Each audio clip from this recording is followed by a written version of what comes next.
এরে নবীর উম্মতের দল, কোরআনের এই মধুমাখা তেলাওয়াত শোনার পর হযরত ওমরের ভিতরে আরো ধাক্কা লেগে গেল, কোরআনের প্রতি মহব্বত জমে গেল।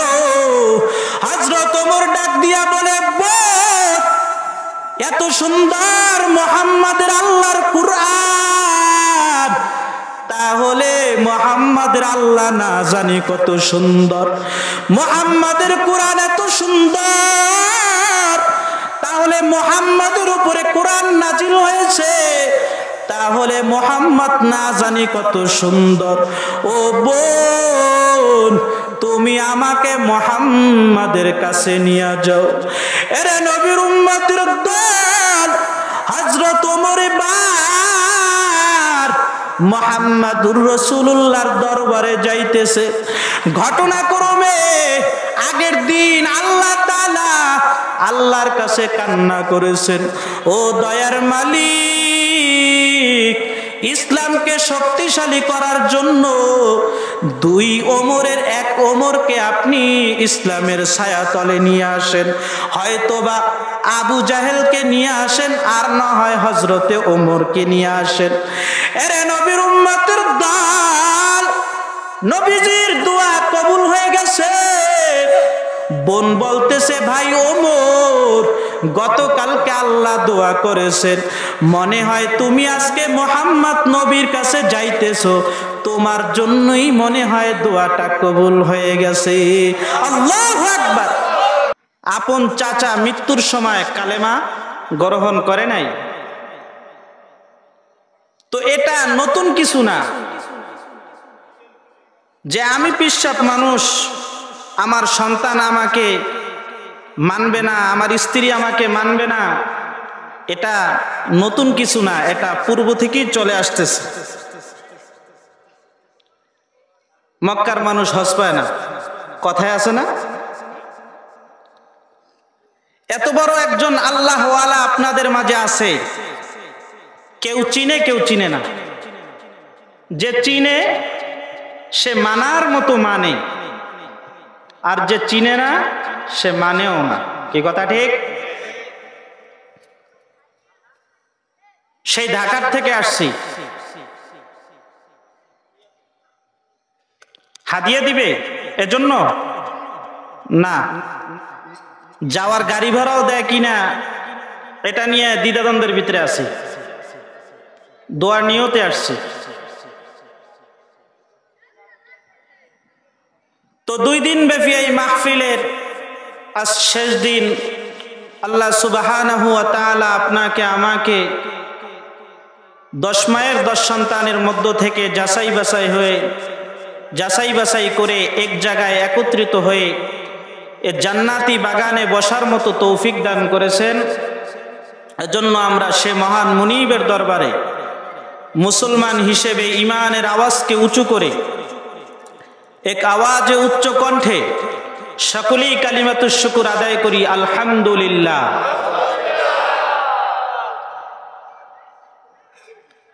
মুহতারাম হাজরিন, আমি আপনাদের সামনে কুরআনুল কারীম থেকে একখানা আয়াত তিলাওয়াত করেছি।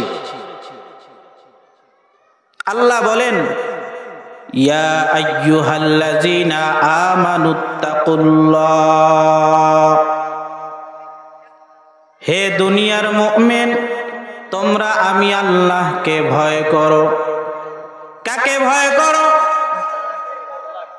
1 নম্বরে আমি আল্লাহকে ভয় করো। 1 নম্বর ডিউটির নাম কি? আল্লাহর ভয়, তাকওয়া। বলেন 1 নম্বর ডিউটির নাম কি? দ্বিতীয় নাম্বার ডিউটি, ওয়াকুনু মা'আস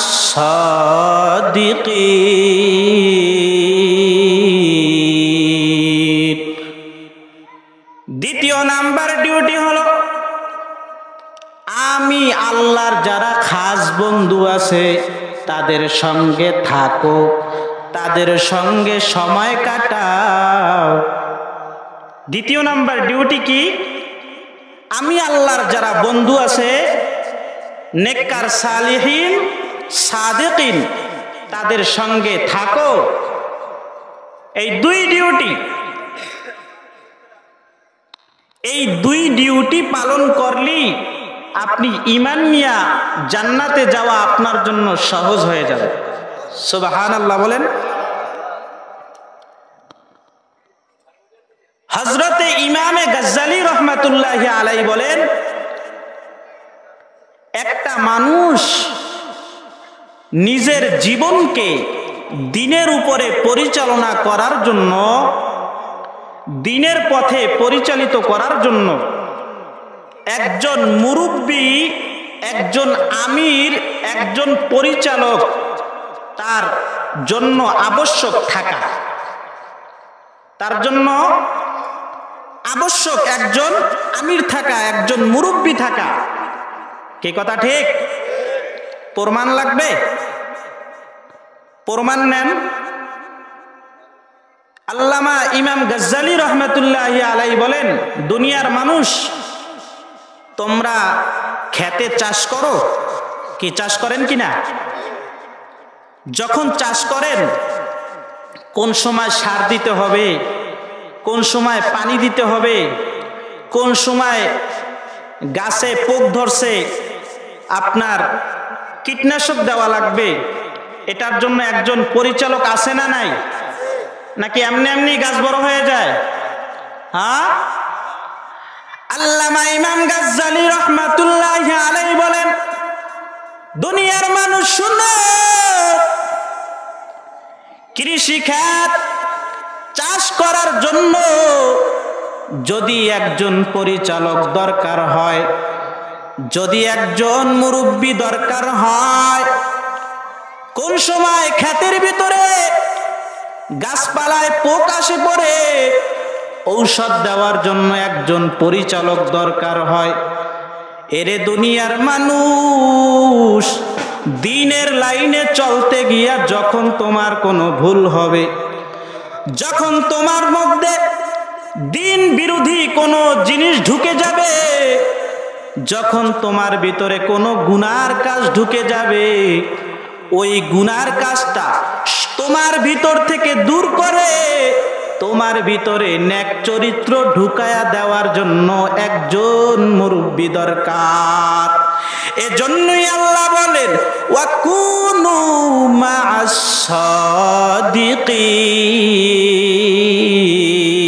সাদিকিন। আউলিয়ারা কারে উকবা ইখতিয়ার, জাহেলারা কারে দুনিয়া ইখতিয়ার। মাইলে মোমেন সুয়ে মুমেন মিশাওয়াত, মাইলে কাফের সুয়ে কাফের মিশাওয়াত। এক জামানা সোহবতে বা আউলিয়া, বেহতার আজ সদ সালাত বেরিয়া।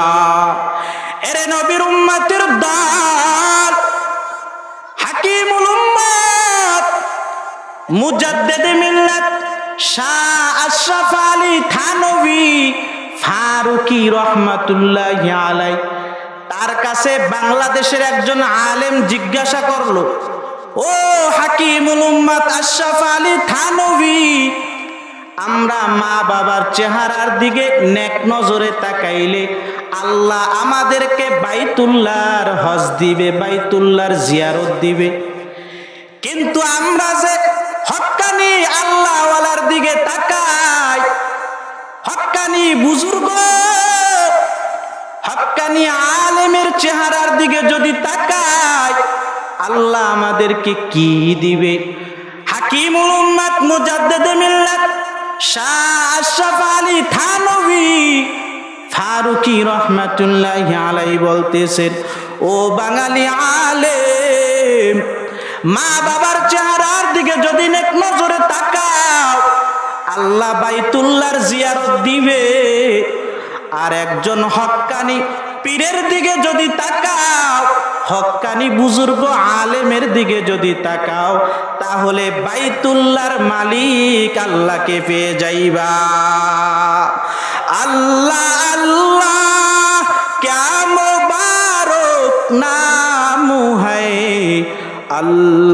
अल्लाह आशिकू का काम है। अल्लाह अल्लाह इचे शीरी निस्तो नाम शीरे शाकर मी कुनद जानम तमाम। এরে নবীর উম্মতের দল, আল্লাহ ওয়ালাদের সঙ্গে সময় কাটানো দরকার আছে না নাই? জোরে বলেন। আল্লাহ ওয়ালাদের সঙ্গে যদি আপনি আর আমি সময় কাটাই, তাহলে এক পর্যায়ে আমিও আল্লাহর ওলিতে পরিণত হয়ে যাব। এজন্যই কোন এক কবি বলেছেন, সোহবতে সালেহ তুরা সালেহ কুনাত, সোহবতে তালেহ তুরা তালেহ কুনাত। সৎসঙ্গে স্বর্গবাস, অসৎসঙ্গে সর্বনাশ। কথা বলেন ঠিক কিনা? এরে আল্লাহর বান্দা, এজন্য আল্লাহওয়ালা বুজুর্গ কোন জায়গায় আছে খুঁজে খুঁজে খুঁজে খুঁজে তাদের সোহবতে সময় কাটানো। আপনাদের ভাগ্য তো অনেক ভালো, না চাইতে এত বড় একজন বুজুর্গ আপনাদের এলাকায় থাকতেছে।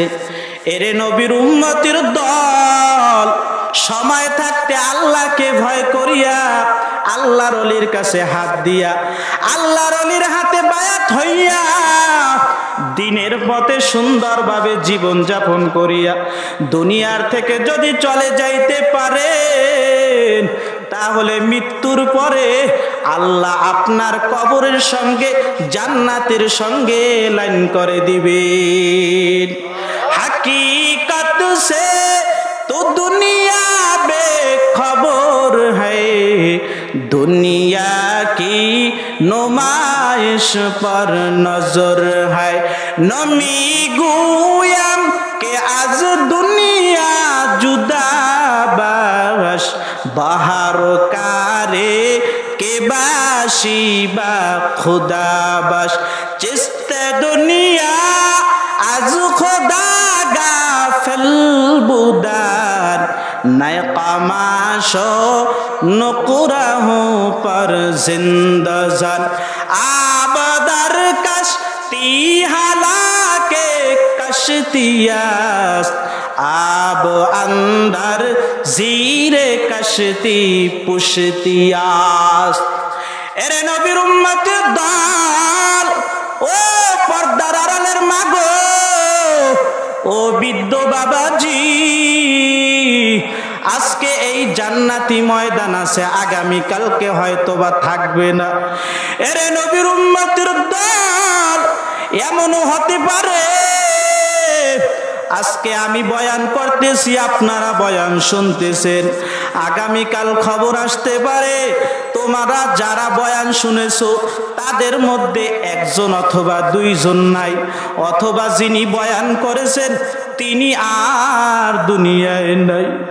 আরে আল্লাহর বান্দা, এই জন্য এটা জীবনের শেষ বয়ান হতে পারে, এটা জীবনের শেষ জান্নাতের ময়দানের বসার সুযোগ শেষ হয়ে যেতে পারে।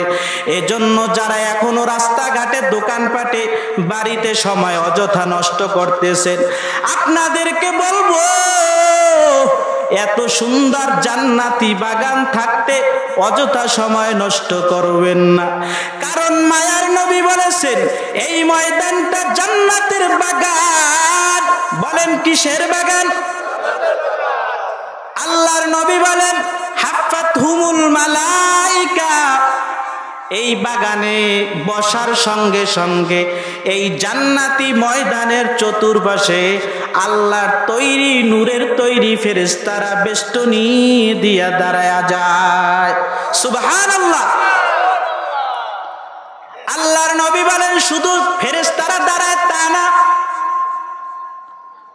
আল্লাহর রহমত তোমাদের উপরে পড়তে থাকে, আল্লাহর রহমত তোমাদেরকে ঘিরে ফেলে, আল্লাহর রহমত তোমাদেরকে ঘিরে ফেলে।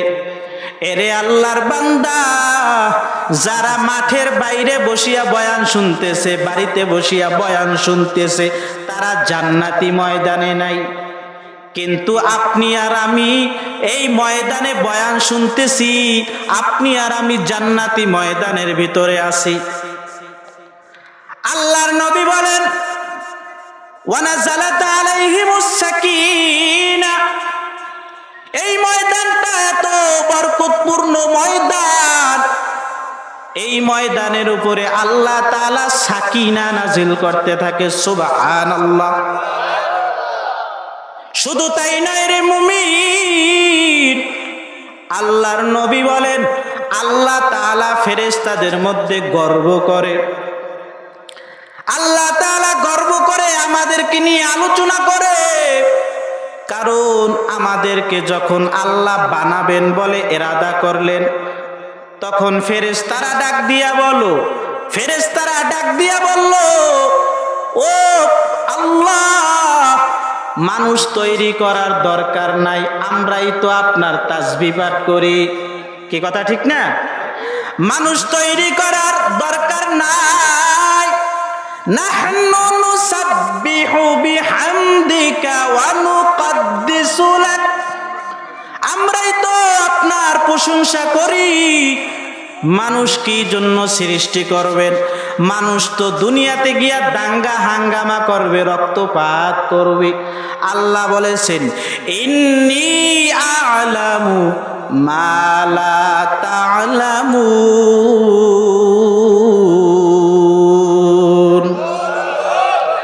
আল্লাহ বলেন, ফেরেশতারা, আমি আল্লাহ যা জানি তোমরা তা জানো না, আমি আল্লাহ যা জানি তোমরা তা জানো না। আজকে আল্লাহ তাআলা ফেরেশতাদের মাঝে গর্ব করে বলে, ও ফেরেশতা, তোমরা না বলেছিলা মানুষ সৃষ্টি করে লাভ নাই, মানুষরা দাঙ্গা হাঙ্গামা করবে, রক্তপাত করবে, মারামারি করবে, কিন্তু না না, তাকাইয়া দেখো ওই নীলগঞ্জ দরবার শরীফের উদ্যোগে মাহফিলে আজকে আমার বান্দারা আমার নামের জিকির করতেছে। আজকে আমি আল্লাহকে ভুলে নাই, আমি আল্লাহর নামের জিকির করে আমি আল্লাহকে পাওয়ার জন্য আজকে ওই জান্নাতি বাগান নীলগঞ্জ দরবার শরীফের উদ্যোগে মাহফিলে হাজির হয়ে গেছে। ও ফেরেশতা, দেখো দেখো আমার বান্দারা কিভাবে কান্না করতেছে। এরে নবীর উম্মতের দল, এইভাবে আল্লাহ তাআলা আমাদেরকে নিয়ে গর্ব করে। এজন্য ডাইনে বামে সময়কে নষ্ট না করিয়া দ্রুত জান্নাতি বাগানে চলে আসেন। এরে নবীর উম্মতের দল, হযরতে লোকমান হাকিম, যার নাম শুনে নাই এমন লোক খুব কম পাওয়া যায়, যার নামে আল্লাহ তাআলা কুরআনুল কারীমের ভিতরে একটা সূরা নাজিল করেছেন। কথা বলেন ঠিক কিনা? এরে আল্লাহর বান্দা, হযরতে লুকমান হাকিম তার সন্তানকে বলতেছেন, ও আমার সন্তান, তুমি আলেমদের মজলিসে, আল্লাহওয়ালাদের মজলিসে, বুজুর্গদের মজলিসে বেশি বেশি বসবা। কারণ কি জানো? আল্লাহওয়ালাদের মজলিসে বেশি বেশি বসবা, আর আল্লাহওয়ালারা যে হিকমতপূর্ণ কথা বলে, কোরআনের যে আলোচনা করে, এই আলোচনাগুলা বেশি বেশি শুনবা, তাহলে লাভ কি হবে?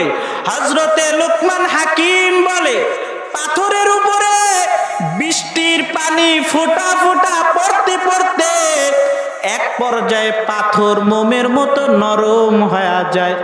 এরে দুনিয়ার মানুষ, ও আমার সন্তান, ঠিক তদ্রূপ ভাবে আল্লাহওয়ালাদের মজলিসে যদি বসো আর আল্লাহওয়ালাদের জবান থেকে কোরআন হাদিসের আলোচনাগুলা যদি শুনো, তাহলে তুমি যদি জাহান্নামের বড় আসামিও হও, তোমার দিলটা যদি পাথরের মতো শক্ত হয়ে যায় গুনাহ করে, তাহলে এক পর্যায়ে আল্লাহওয়ালাদের বয়ান শুনতে শুনতে এক পর্যায়ে তোমার দিলটাও গুনাহমুক্ত হয়ে যাবে, পাথরের মতো নরম হয়ে যাবে। তারপরে তোমার চোখ দিয়া পানি বের হবে, তোমার দ্বারা গুনাহ দূর হয়ে যাবে, তুমি জান্নাতের মেহমান হয়ে কবরে যেতে পারবা। এরে নবীর উম্মতের দল, সুহবতের বড়ই দাম। দাম না কম দাম? বেশি দাম না কম দাম? সুহবতের বড়ই দাম। কারি ইব্রাহিম সাহেব রহমাতুল্লাহি আলাইহি উজানির মাটিতে শুয়ে আছেন। উজানির কারি ইব্রাহিম সাহেবের সুহবতে সৈয়দ ইসহাক থাকার কারণে সৈয়দ ইসহাক নুরানি হয়েছে, দুনিয়াতে বসেই আল্লাহর ওলি হয়েছে। আবার সৈয়দ ইসহাক রহমাতুল্লাহি আলাইহির সোহবতে থাকার কারণে সৈয়দ ফজলুল করিম রহমাতুল্লাহি আলাইহি নুরানি হয়েছেন। এরে আল্লাহর বান্দা, ঠিক তদ্রূপভাবে সৈয়দ ইসহাক রহমাতুল্লাহি আলাইহির সোহবতে থাকার পর রসুলপুরের পীর সাহেব নুরানি হয়েছে। বলে কেমন রসুলপুরের পীর সাহেব? দুইটা চক্ষু নাই, অন্ধ মানুষ, কিন্তু তার বয়ান শুনলে মানুষ চোখের পানি রাখতে পারে না, চোখের পানি ধরে রাখতে পারে না। অন্ধ মানুষ, কিন্তু তার জবানের ভিতরে আল্লাহ এত সুন্দর ভাষা দিয়া দিছে, তার জবানের ভিতরে আল্লাহ এত সুন্দর তাসির দিয়া দিছেন। এরে নবীর উম্মতের দল, ওই রসুলপুরের পীর সাহেবের খলিফা আজকের দরবারের পীর সাহেব। এরে নবীর উম্মতের দল, রসুলপুরের হুজুরের সোহবতে থাকার কারণে আজকে তার এই হালত। আবার তার সোহবতে থাকার কারণে ওই রাঙ্গাবালি চরের ভিতরে এলেমপুর পীর সাহেবের নুরানি বেড়ে যাইতেছে। এরে নবীর উম্মতের দল, এই জন্য সোহবত বড় দামি জিনিস। কিতাব পরে পরে বড় কিছু হওয়া যায় না, কিতাব পরে পরে ইবলিস হওয়া যায়, কিন্তু সোহবতে থাকতে থাকতে এক পর্যায়ে বড় বুজুর্গ হওয়া যায়। এরে আল্লাহর বান্দা, নবীজির সোহবতে থাকার কারণে জাহান্নামের আসামিগুলা জান্নাতের টিকিট দুনিয়াতে পেয়ে গেছে। সুবহানাল্লাহ। হযরতে ওমরে ফারুক, মক্কার ভিতরে এলান হয়ে গেছে, কে মুহাম্মাদের গর্দান আনতে পারবে? কেউ সাহস করে না, আবু জাহেল সাহস করে না, কারণ মুহাম্মাদের গর্দান আনা এটা সাধারণ ব্যাপার না। কথা বলেন ঠিক কিনা? মুহাম্মাদের গর্দান যে কোনো মানুষ আনতে পারে না, মুহাম্মাদের গর্দান আনতে হলে ওই পর্যায়ের লোক লাগবে। হযরতে ওমর ডাক দিয়া বলে, তখন তো ঈমান আনে নাই, হযরত ওমর ডাক দিয়া বলে, ও মক্কার বড় বড় লিডার শুনো, আমি ওমর, আমি মুহাম্মাদের গর্দান নিয়ে আসব, আব্দুল্লাহর ছেলে মুহাম্মাদের গর্দান। আবু জাহেল বলে, হ্যাঁ তুমিই পারবা, তুমিই পারবা, তোমার ভিতরে এই শক্তি আছে, তোমার ভিতরে এই পাওয়ার আছে, তুমি ছাড়া মুহাম্মাদের গর্দান আর কেউ আনতে পারবে না। হযরতে ওমরে ফারুক তরবারি নিয়ে দৌড়ায়, মুহাম্মাদের গর্দান নিয়ে আসবে। দৌড়াইতেছে দৌড়াইতেছে, প্রতিমধ্যে সাদ ইবনে আবি ওয়াক্কাস রাদিয়াল্লাহু তাআলা আনহুর সঙ্গে দেখা হয়ে গেল। সাদ ইবনে আবি ওয়াক্কাস সাহাবী বলে, ওমর কই যাইতেছো? হযরতে ওমর বলে, মুহাম্মাদের গর্দান নিয়ে আসতে যাইতেছে। মুহাম্মদ আমাদের বাপদাদার বিরুদ্ধে কথা বলে, বাপদাদা মূর্তির পূজা করেছে, মূর্তির বিরোধিতা করে, মূর্তি পূজার বিরোধিতা করে, মুহাম্মাদের গর্দান আনার জন্য যাইতেছে। সাদ ইবনে আবি ওয়াক্কাস বলে, ওমর, মুহাম্মাদের গর্দান আনবা পরে তোমার বোন আর ভগ্নিপতি মুহাম্মাদের কালেমা পড়ে মুসলমান হয়েছে, এটা কি তুমি জানোনি? আগে নিজের ঘর সামলাও, তারপর মুহাম্মাদের গর্দান নিতে যাও। হযরত ওমর ডাক দিয়া বলে, তুইও মনে হয় মুহাম্মাদের কালেমা গ্রহণ করেছো, মুহাম্মাদের আল্লাহর উপরে ঈমান আনছো? সাদ ইবনে আবি ওয়াক্কাস বলে, ওমর, হ্যাঁ, আমি মুহাম্মাদের উপরে, মুহাম্মাদের আল্লাহর উপরে ঈমান আনছি। হযরত ওমর বলে, তাহলে বোন আর ভগ্নিপতি মুহাম্মাদের পরে ধরবো, আগে তোরে মারবো? আগে কারে মারবো বলেন? আগে তোরে শেষ করব। সাদ ইবনে আবি ওয়াক্কাস তরবারি বের করলো, ওমরও তরবারি বের করলো, মোকাবেলা করতেছে। এমন সময় সাদ ইবনে আবি ওয়াক্কাস বলে, ও ওমর, আমার সঙ্গে মোকাবিলা পরে করবা, ওদিকে তোমার বোন আর ভগ্নিপতি কালেমা পরে মুসলমান হয়ে গেছে, আগে নিজের ঘর সামলাও, তারপর আমার এবং মুহাম্মাদের বিচার করো। হযরত ওমর তরবারি নিয়া এবার বোনের বাড়ির দিকে রওনা। বোনের বাড়িতে গিয়া বোনের বাড়ির দরজায় নক করতেছে, কিন্তু ভিতর থেকে দরজা খুলে না। হযরত ওমর নক করতেছে, কিছুক্ষণ পর দরজা খুলেছে। ভিতরে হযরত ওমরের বোনের ভগ্নিপতি এবং একজন সাহাবী আবু যর গিফারি রাদিয়াল্লাহু তাআলা আনহু, তিনি সাহাবী লুকায়া পড়ল। সাহাবী তাদেরকে কোরআন শিখাইতেছিল না, আবু যর গিফারি না, হযরত খাব্বাব রাদিয়াল্লাহু তাআলা আনহু। হযরত খাব্বাব রাদিয়াল্লাহু তাআলা আনহু হযরত ওমরের বোন আর ভগ্নিপতিকে কোরআন শিখাইতেছে। হযরত খাব্বাব রাদিয়াল্লাহু তাআলা আনহু খাটের ভিতরে লুকায়া গেছে, আর বোন আর ভগ্নিপতি আছে। বোন দরজাটা খুলে দিল। বোন দরজা খোলার পর হযরত ওমর বলে, বোন, তুই নাকি মুহাম্মাদের কালেমা গ্রহণ করেছো? বোন বলে, হ্যাঁ, গ্রহণ করেছি। এই কথা বলার পর বোনকে তরবারির উল্টা পিঠ দিয়ে আঘাত করতেছে, আঘাত করতেছে, আঘাত করতেছে। এক পর্যায়ে ভগ্নিপতি এসে তরবারিটা ধরলো। ভগ্নিপতি তরবারি ধরার পর ভগ্নিপতিকেও ইচ্ছা মতন মারতেছে, মারতেছে। এক পর্যায়ে বোন ডাক দিয়া বলে, ভাই, আর আমাদেরকে মারবেন না। ও ভাই, আমার মা যদি আজকে বেঁচে থাকতো, আমার বাবা যদি আজকে বেঁচে থাকতো, আপনি আমাকে আজকে মারতে পারতেন না।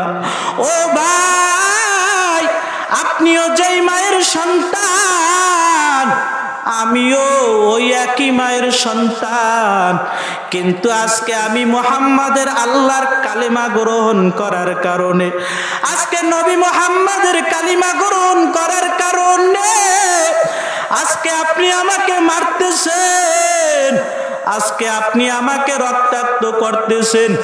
এইরকম কান্নার আওয়াজ দেখে হযরত ওমর এক পর্যায়ে কান্নায় ভেঙে পড়লেন।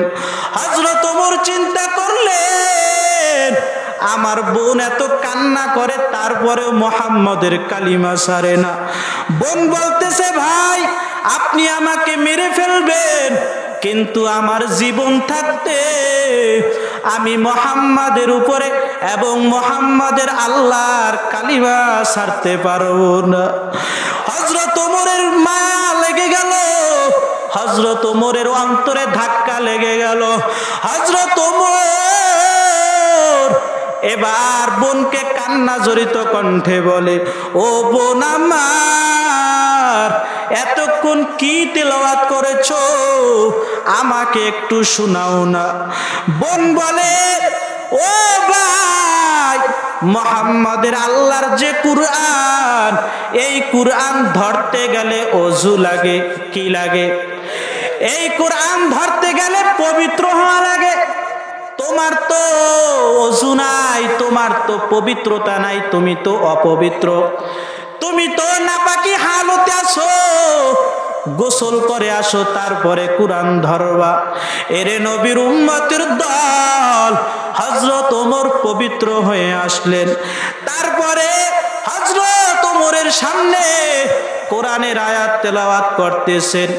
তাহা মা আনজালনা আলাইকাল কুরআনা লিতাশকা ইল্লা তাযকিরাতাল লিমান ইয়াখশা তানজিলাম মিম্মান খালাকাল আরদা ওয়াস সামাওয়াতিল উলা। এরে নবীর উম্মতের দল, কোরআনের এই মধুমাখা তেলাওয়াত শোনার পর হযরত ওমরের ভিতরে আরো ধাক্কা লেগে গেল, কোরআনের প্রতি মহাব্বত জমে গেল। হযরত ওমর ডাক দিয়া বলে, এত সুন্দর মুহাম্মাদের আল্লাহর কুরআন, তাহলে মুহাম্মাদের আল্লাহ না জানি কত সুন্দর। মুহাম্মাদের কুরআন এত সুন্দর, তাহলে মুহাম্মাদের উপরে কুরআন নাজিল হয়েছে, তাহলে মুহাম্মদ না জানি কত সুন্দর। ও বোন, তুমি আমাকে মুহাম্মাদের কাছে নিয়ে যাও। এরে নবীর উম্মতের দল, হযরত ওমর বার মুহাম্মাদুর রাসূলুল্লাহর দরবারে যাইতেছে।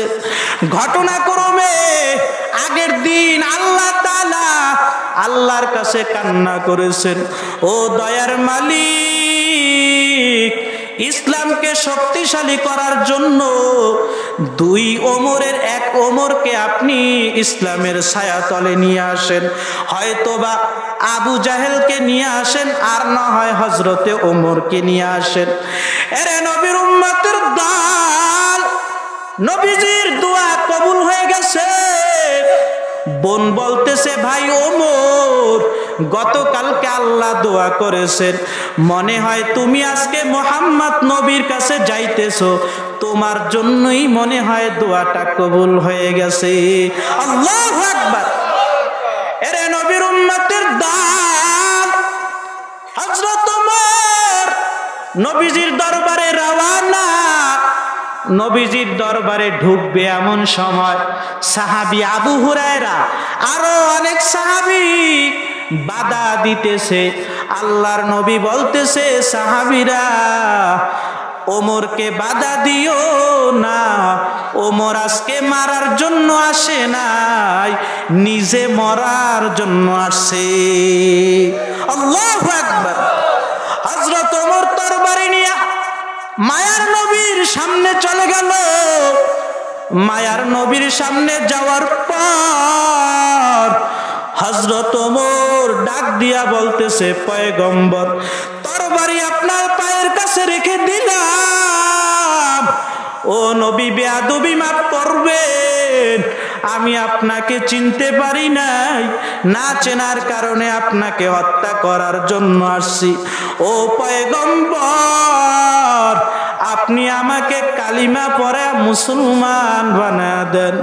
নবীজি বলেন, ওমর, তুমি কালেমা পড়ো, লা ইলাহা ইল্লাল্লাহু মুহাম্মাদুর রাসূলুল্লাহ। এরে নবীর উম্মতের দল, সুহবতের দাম আছে না নাই?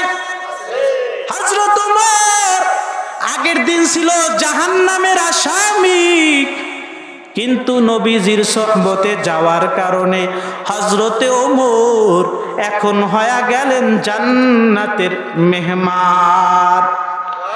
যেই ওমর সম্পর্কে নবী বলেন, লাউ কানা বাদি নাবিয়ুল্লাহ কানা ওমর। ও দুনিয়ার মানুষ শুনো, আমার পর যদি কেউ নবী হইতো, তাহলে আমার সাহাবী ওমর নবী হইতো। ওমরের এত দাম, ওমর যেই রাস্তায় হাঁটে 41 দিন পর্যন্ত ওই রাস্তায় শয়তান পর্যন্ত হাঁটে না। কথা বলেন ঠিক কিনা? এখন ওমরের নাম শুনলে বেঈমান কাফের মুশরিক তারা ভয় থরথর করে কাঁপে। এরে নবীর উম্মতের দল, জাহান্নামের আসামি 27 বছরের যুবক হযরত ওমর নবীর সোহবতে থাকার কারণে জান্নাতের মেহমান হয়ে গেলেন। আর 13টা বছর নবীজির আশপাশে থাকে, কিন্তু নবীজির বিরোধিতা করার কারণে নবীজির চাচা আবু তালেব, নবীজির চাচা আবু জাহেল কালেমা পড়ল না। এরে নবীর উম্মতের দল, অতএব আল্লাহওয়ালা পীর মাশায়েখ বুজুর্গানে দিন এদেরকে মহাব্বত করা লাগবে। নবীর বিরোধিতা যারা করছে, আবু লাহাব, উতবা, সাইবা, ওয়ালিদ ইবনে মুগিরা, যারাই নবীর বিরোধিতা করছে সবাই দুনিয়াতেই শাস্তি পেয়েছে, আখিরাতেও শাস্তি আছে। ঠিক তদ্রূপভাবে নবীর ওয়ারিস উলামায়ে কেরাম, পীর মাশায়েখ, বুজুর্গানে দিন যারা এখন আছেন, তাদের সঙ্গে যদি বেয়াদবি করো, তাদের সঙ্গে যদি শত্রুতা করো, তাহলে আল্লাহ এখন দুনিয়াতেই পতন দেখায়া দিবে, আখিরাতেও পতন দেখায়া দিবে। কথা বলেন ঠিক কিনা? এরে নবীর উম্মতের দল, আল্লাহর নবী বলেন কুন আলিমান আও মুতাআল্লিমান। দুনিয়ার মানুষ তোমরা আলেম হও, কি হও? 1 নম্বরে দুনিয়ার মানুষ তোমরা আলেম হও। এখন প্রশ্ন হইল, হুজুর সবাই তো আলেম হতে পারবে না। তাদের প্রশ্নের জবাব আল্লাহর রাসূল দিয়েছেন, আলেম যদি না হতে পারো তাহলে তোমরা আও মুতাআল্লিমান, আলেমদের ছাত্র হও। কি হও? আলেমদের কি হওয়া লাগবে? ছাত্র হওয়া লাগবে। ছাত্রর জন্য দরকার কি? ওস্তাদ দরকার, মাদ্রাসা দরকার। কথা বলেন ঠিক কিনা? এরে নবীর উম্মতের দল, আজকে পীর সাহেব হুজুর মাহফিলের আয়োজন করেছেন। হযরতের একটা মনের তামান্না হলো মানুষকে কিভাবে দিন শিখানো যায়, এই জন্য হুজুর একটা মাদ্রাসা চালু করতে চায়। এই মাদ্রাসা যদি চালু করে, মাদ্রাসায় ছাত্র দেওয়ার দরকার আছে না নাই? ছাত্র দেওয়ার দরকার আছে না নাই? আমরা দিতে পারবো তো ইনশাআল্লাহ? প্রত্যেকে নিজ নিজ দায়িত্ব থেকে ছাত্র দিব। ছাত্র দিতে হবে, কারণ আলেমদের যদি ছাত্র হন তাহলে আল্লাহ তাআলা আপনাকে জান্নাত দিয়া দিবেন।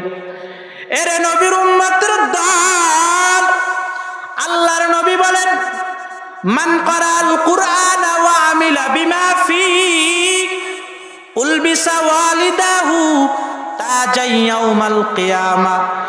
যে কোরআন পড়বে এবং কোরআন অনুযায়ী আমল করবে, তার পিতা মাতাকে আল্লাহ তাআলা কিয়ামতের ময়দানে নূরের মুকুট পরায়া দিবে। এরে নবীর উম্মতের দল, কিয়ামতের ময়দানে আফসোস করবে আর বলবে, নূরের মুকুট আপনাদের মাথায়, আপনারা কি নবী নাকি? আপনারা কি ভিআইপি পারসন নাকি? বলবে না না না, আমরা নবীও না, আমরা ওলিও না, আমরা কোনো ভিআইপি পারসনও না, তবে আমরা কোরআনে হাফেজদের মা বাবা। এই জন্য আল্লাহ হাফেজের সম্মানার্থে আমাদের বাবা মার মাথায় নূরের টুপি পরায়া দিছে। এরে আল্লাহর বান্দা, ওই নূরের টুপির পাওয়ার কত? আল্লাহর নবী বলেন, ওই নূরের টুপি যদি একটা বলে সূর্য আছে, ওই সূর্যটা যদি একটা ঘরের ভিতরে একটা রুমের মধ্যে রাখিয়া যদি রুমটা আটকানো হয়, তাহলে ওই রুমের আলোটা কেমন হবে? বলে তার চেয়েও বেশি নুরানি হবে ওই টুপির আলো। এরে আল্লাহর বান্দা, হাফেজে কোরআনের বাবা মার মাথায় যে টুপি পরাবে, ওই টুপির যদি এত পাওয়ার হয়, তাহলে হাফেজে কোরআনকে আল্লাহ যেই টুপি পরাবে, আল্লাহ যেই জান্নাতি পোশাক পরাইবে, ওই পোশাকের কত পাওয়ার হতে পারে। এরে নবীর উম্মতের দল, আজকে এই মাহফিল থেকে ইরাদা করে, এই মাহফিল শেষ হওয়ার পরে আগামীকাল পীর সাহেব হুজুরের সঙ্গে যোগাযোগ করব। হুজুর আমার সন্তান, হুজুর আমার মেয়ে, আমার ছেলে আপনার মাদ্রাসায় ভর্তি করব, পারবো কি পারবো না? পারবো কি পারবো না জোরে বলেন। এরে নবীর উম্মতের দল, কোরআন শিখলে আল্লাহর নবী বলেন কিয়ামতের ময়দানে মান করাল কুরআনা ফাস্তাযহারাহু ফাআহাল্লা হালালাহু ওয়া হাররামা হারামাহু আদখালাহুল্লাহুল জান্নাতা ওয়া শাফাআহু ফি আশরাতিন মিন আহলি বাইতিহি কুল্লুহুম ক্বাদ ওয়াজাবাত লাহুন নার। আল্লাহর নবী বলেন, যেই সন্তানটা কোরআন পড়বে এবং কোরআনের হালালকে হালাল মানবে, হারামকে হারাম মানবে, ওই অনুযায়ী আমল করবে, কিয়ামতের ময়দানে আমি আল্লাহ তাআলা তাকে এমন পাওয়ার দিব, বলে সে এমন 10 জন ব্যক্তিকে জান্নাতে নিয়ে যাবে যাদের উপরে জাহান্নাম ওয়াজিব হয়ে গেছিল। 10 জন জাহান্নামের আসামি, যারা জীবনে জান্নাতে যাইতে পারত না, এমন 10 জন ব্যক্তিকে সুপারিশ করিয়া জান্নাতে নিয়ে যাবে। এরে নবীর উম্মতের দল, ওই কিয়ামতের ময়দানে এক লোক ধরে বলবে, হুজুর আপনি আমার বাড়ি খানা খেয়ে লজিন থেকে থেকে পড়ালেখা করেছেন, হুজুর আজকে আপনি জান্নাতে যাইতেছেন, আমাকে না নিয়ে আপনি জান্নাতে যেতে পারবেন না। হুজুর আপনি আমার বাড়িতে মেহমান হয়েছেন, হুজুর আপনাকে মাদ্রাসায় পড়ার জন্য আমি খরচ দিয়েছি, হুজুর আপনাকে মাদ্রাসায় পড়ার জন্য আমি কিতাব কিনে দিয়েছি, হুজুর আপনার মাদ্রাসায় আমি 10,000 টাকা দিয়েছি, আমি 20,000 টাকা দিয়েছি। আজকে কিয়ামতের ময়দানে আপনি জান্নাতে যাইতেছেন, আমাকে জাহান্নামে রাখি আপনি জান্নাতে যেতে পারবেন না। তারপর হুজুর উলামায়ে কেরাম মাদ্রাসার ছাত্ররা আপনাকে আমাকে টানিয়া টানিয়া জান্নাতে নিয়ে যাবে। ইলমে রায়া জাজো করদন বেহিসাব খলকে রাদা দন জওয়াবে বাসাওয়াব হক নাদারত দোস্ত খলকা জারেরা নিস্তে ই খসলতে কে দিনদারেরা। এরে নবীর উম্মতের দল, নবীজি বলেন 1 নম্বরে আলেম হও, কি বলেন? 2 নম্বরে আলেমের ছাত্র। আলেম হইতে পারলাম না, আলেমের ছাত্র হইতে পারলাম না, নবীজি বলেন তাহলে আলেমরা যা বলে শুনিয়া শুনিয়া তারপরে আমল করো। শুনিয়া শুনিয়া কি করো? একদল লোক আছে, তারা বলে হুজুররা নামাজ কিভাবে পড়বো এটা শিখিয়ে দিবে, রোজা কিভাবে রাখবো এটা শিখিয়ে দিবে,